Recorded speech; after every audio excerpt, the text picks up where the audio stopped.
Ayo lanjut. Among karo janur kuning. Iya. Janur kuning. Surabaya.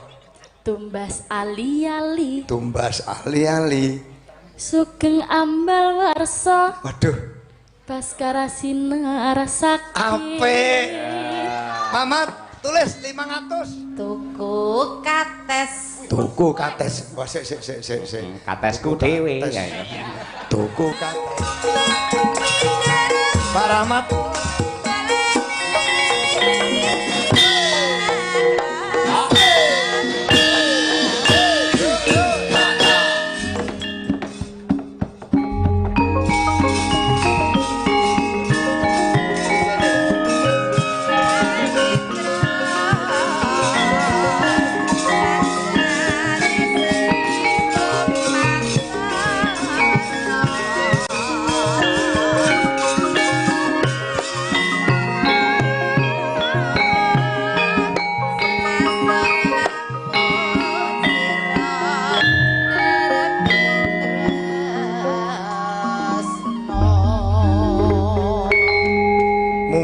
Mas Rahmat, apa konco-konco penonton yang di luar sudah dibagi kartu, sudah dibagi, nek belum dikasih mereka. Jadi nanti door prize itu TV, HP, sepeda motor untuk semua penonton, tidak aja yang di dalam. Setuju nggih penonton semua nggih? Nggih. Pak Prapto, dalam izin Pak, upami kan hadiah utama lah sepeda motor. Ya. Dan malam ini lakon belum saya sebutkan. Ya. Gitu. Seandainya itu nanti setelah tancep kayon, baru siapa yang menebak lakon benar. Ngoten pripun? Nggih, monggo mangga kita atur ya. Waktu goro-goro nggih, Mas. Nggih, siap. Oke. Coba ya. Madangkara, coba. Penonton nggih, Mbak Siti nggih. 1 juta. Saben wengi, jenenge kaya apa? Nyawang. Ayo manut ngarep. Kona.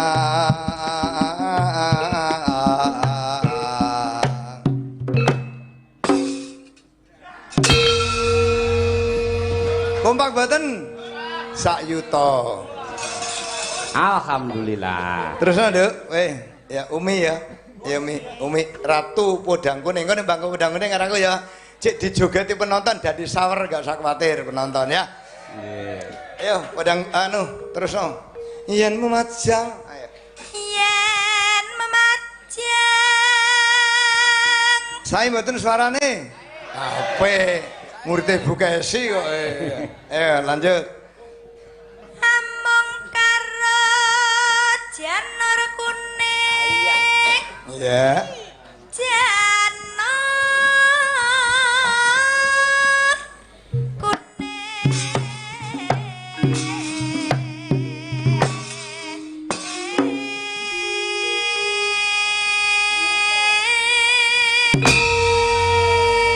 Saya 2 yuta, enak golek dhuwit karo aku. Ah, golek dhuwit kok gampang men mboten. Pak Rahmat. Apik iki ya?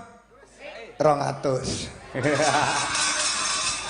Kowe nduk sak nduk. Nen memajang kembang. Oke. Kembang wae weton. Ora gelem aku nek weton. Gitu lho. Ya. Kurang cengkoke kurang apik ya. Kembang wae sing apik. Lah elek entukmu gur selawe lho, Pak. Iya, ayo monggo. Kembang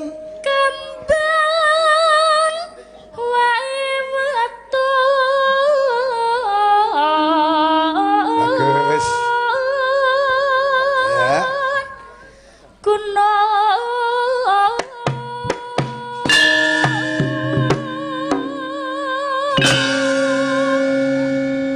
Saya 2 yuta. Oh 3. Eling ya. 3 yuta ya. Palano sing penak ya. Sing enak pokoke. Iki tambahe 2 yuta, dan iki oleh 5 enak penak ya. Nggih. Wis. Pacitan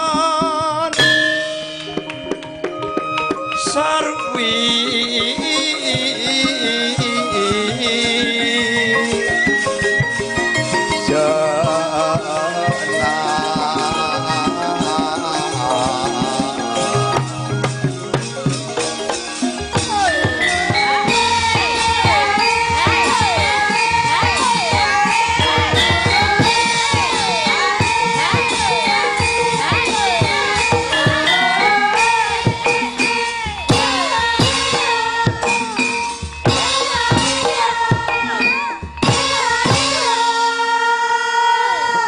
pecah tambure iku.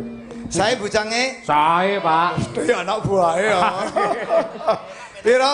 3 juta pisan ya? Gangsal. Oh, eling ae. 5 ya? 5. Wis. Panas hujan ya? Nah, tak sing penak. Panas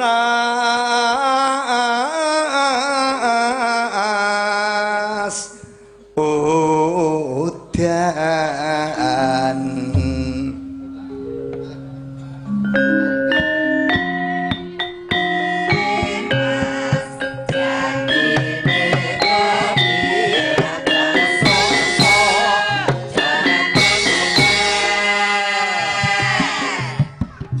Pak Rahmat. Ono buntute to. Bonus 6 juta. Wis. Pak Rahmat, konco-konco di sana itu udah gatel kakinya katanya mau joget, silakan ya, asal yang teratur aja di situ ya. Pak Rahmat, siapkan sawerannya untuk penonton di luar ya. Terus Pak Ando? Prapto nyuwun sewu. Ya. Niki ibu-ibu sinden, ibu-ibu Waranggono pengen pengen parian. Parian? Oh Nggih. beres. Iki wis teko parian durung to? Nggih, Wis. niki parian. Iya. Nggih. Ning mboten mboten nyuwun arta niku, khusus parian mawon. Parian. Nggih, nggih. Iya. Nek pariane apik ya, parian apik ya 250. Parian contone ngene. Contone.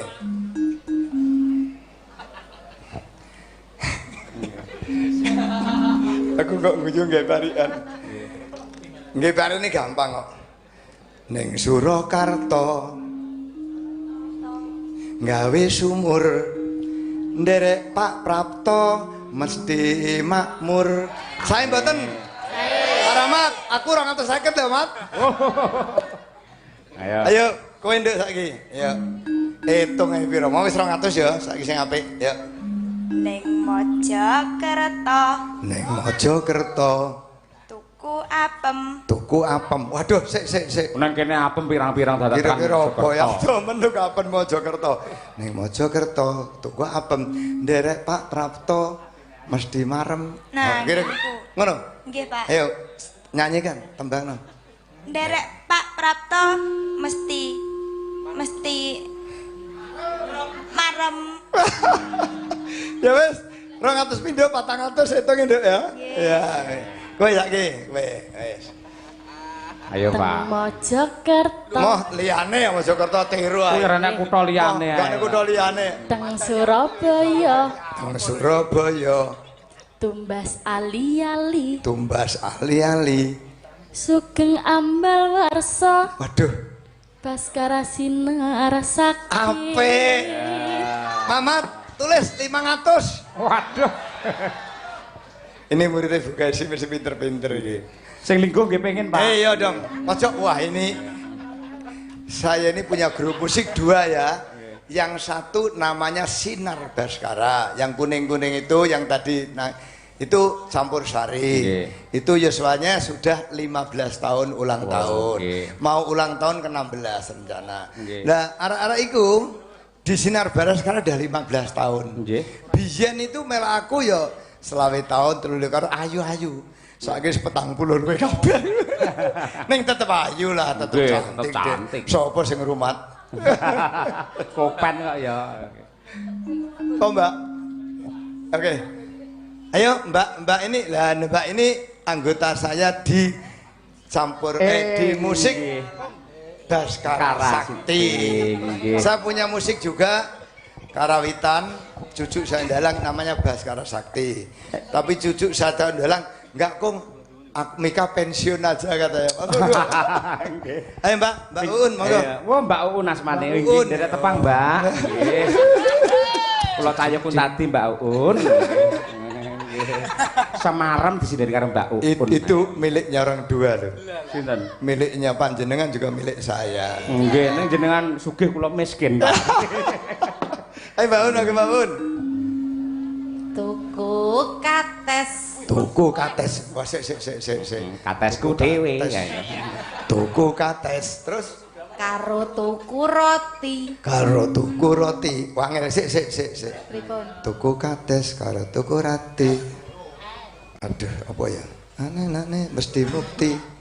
Waduh. Kowe ayo.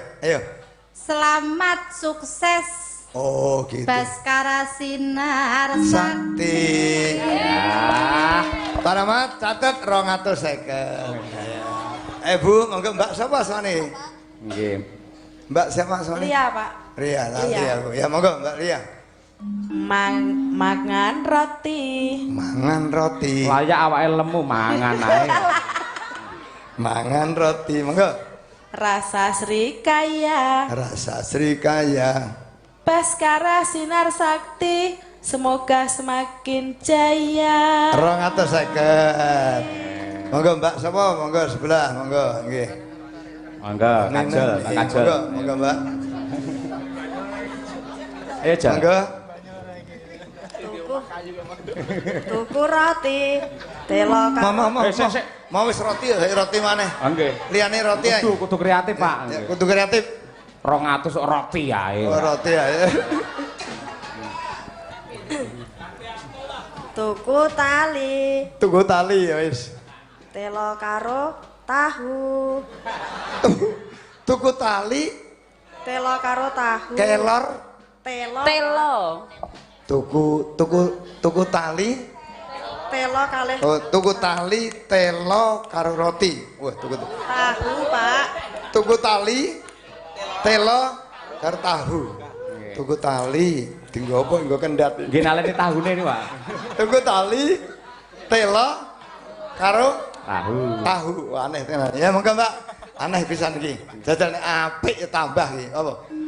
Tuku roti. Tuku Karo Pak Prapto. Ora. tuku tali tadi apa? Tuku tali apa? Baleni sik, baleni. Balen Dek. Tuku tali. Tuku tali. Telo karo tahu. Kudu Mbak, ojo ndredeg lah karo aku. Sampai nih nek ketemu ganteng mending ndredeg ya. Nggih. Mergo pun terbayang-bayang duit 500 ini lho Pak tadi. Ayo, angel variane monggo. kudu bakti romolan ibu. Moh. Genteni liyane sing ucapan selamat kaya mbak-mbak lho. Jenengan? Ya. Teng jenengan?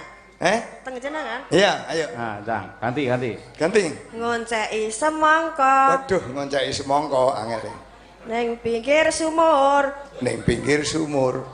Mugi-mugi Pak Suprapto Gak cocok. tambah panjang umur. Semangka kok Pak Suprapto ora bener kuwi. Ning mergo areke wayu, tetep 250 lah. Nah, alhamdulillah. Ayo. Ibu ya Bu Kesi ya, Bu Kesi. Ayo Mama, ayo. Tuku boto Gampang tuku boto nderek Pak Prapto sing ngono kuwi. neng Irian Jaya. Waduh, Mbak. Terus Semoga Pak Prapto tansah jaya selama-lamanya. Nggih. ya mergo selawe ya. Lho. Oh, sebenarnya selawe. Mesake Pak tuku botoe tekan Irian Jaya. Iya wis tetep. Ya oke, semua 250 ya. Engko nek apa tengah dalan iki tengah bengi apa jenenge? Goro-goro. Goro-goro untuk maneh kok ya. Nggih. Pak Rahmat bakal nyatet ya. Oke. Tekan tidak, Manduk. Panas. Panas. Kowe ndek sing sarane ngetes suaramu yuk. Panas udan panas aling-aling capek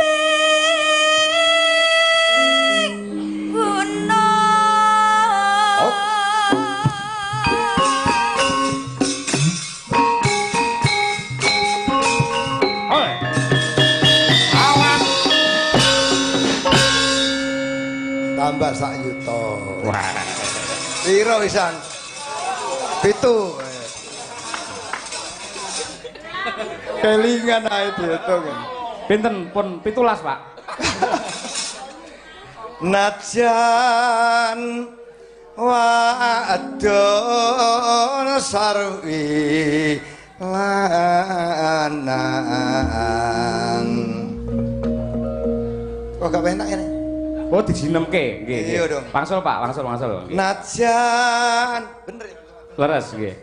Wadon sarwi lanang. Pandang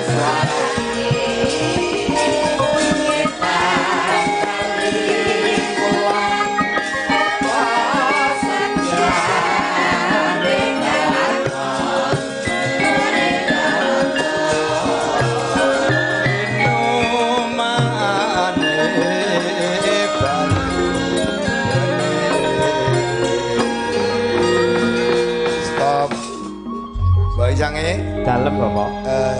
Samping gunungnya ra usah. Mergo arek wis pengen joget ya. Nggih. Ini ada namanya Mbak Emila. Mbak Umi itu terkenal ya. Ratu apa? Ratu Podang Kuning tahu semua deh, terkenal Ratu. Saya nyanyi Podang Kuning karo aku ya. Esok awan ning omahmu. Joget yuk. Masuk. Ayo masuk.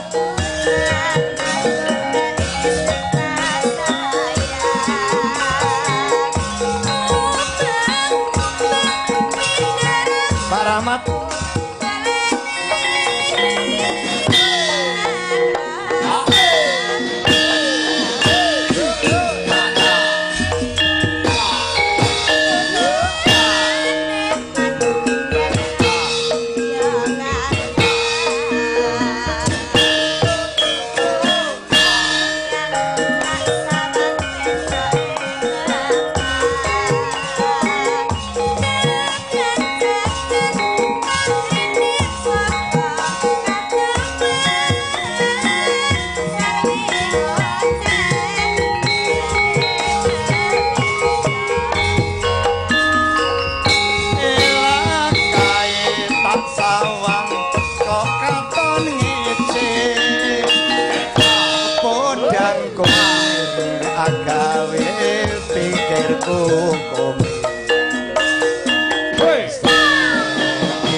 silakan kembali ke tempat ya. Silakan nanti lagi ya, monggo, monggo. Terima kasih.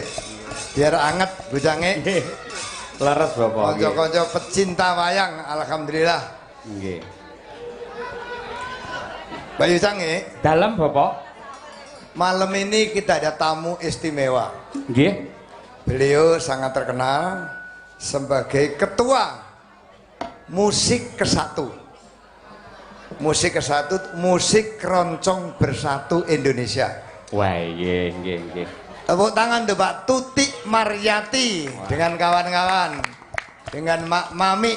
Nah, itu kalau yang sepuh-sepuh kayak aku, sepuh Pak ya, yang muda mungkin nggak begitu kenal. Kalau Mbak Tuti Maryati itu udah sangat terkenal di dalam bidang keroncong, jago keroncong Indonesia. Satunya Mbak Mami sama aja itu, ya, denggote keroncong. Itu kebetulan beliau ketua musik kesatu, musik keroncong Indonesia. Lah saya biasa di mana-mana kan jadi pembina. Nek pengurus aku mau, nek pembina aku gelem. Bapak pripun? Berapa nek pembina njaluk ngopo to kurang ngopo gitu ya. Wah, nggih. Ha iki roh sampean duwe streaming. Nggih. Ngomong karo aku Isan. Pripun? Pak Prapto gimana? Apa kuwi lho? Kuwi apa? Kuwi lho sing dienggo streaming. Lho kenapa? Musik satu orang duwe. Lah orang duwe ya tuku to. Nanti duwe. Ya Pak Prapto to. Siap naik ke panggung tak belikan. Wah, itu nanti. luar biasa, tepuk tangan. Wah. Monggo Mbak Mami sama Mbak Tuti. Sudah di sini munggah. Bapak. Iki ana gontak celuk wis munggah. Ah, iya, ini kerajinan ya. Rajin ya Mbak Tuti ya. Sekali Ya, lalu. inilah Mbak Tuti. Nggih. Tuti Maryati. Nggih. Dulu Tuti Trisityo. Sama Pak? Masih? Masih. Kan Tuti siapa? Tuti siapa aja boleh. Oh boleh Pak. Tuti Tergantung. Suprapto? Mirip lah dikit. Udah meninggal kan, udah nggak ada. Ini Mbak Mai di sini. Nih Mbak Mami. Kowe larang sik, Nduk. Kowe lungguh sik. Ya. Aku iki ayu bocah cilik-cilik, ayu sepuh-sepuh gak apa-apa. Ya. Sik ayu-ayu tenan Lo Mbak Juga. sepuh-sepuh ngangeni loh Pak. Iya, itu. Iya. Iya. Monggo silakan. Ucap-ucap karo kanca-kanca, monggo perkenalan, monggo. Assalamualaikum warahmatullahi wabarakatuh. Waalaikumsalam. Salam sejahtera untuk kita semua. Om Swastiastu, Namo Buddhaya, salam kebajikan. Alhamdulillah malam hari ini bisa hadir untuk Bapak Suprapto Santoso beserta Ibu yang di sana selalu cantik manis, dan kami ingin juga mengucapkan Dirgahayu. Sebenarnya teman-teman musik kesatu ada di sana. Iya. Tadi sudah diperkenalkan ya. Terima kasih Rawuhe. Musik kesatu itu musik keroncong bersatu, dan kami sebenarnya menaruh kekaguman luar biasa kepada Bapak Suprapto ini yang sudah bisa membuat budaya Indonesia khususnya wayang ya Pak ya.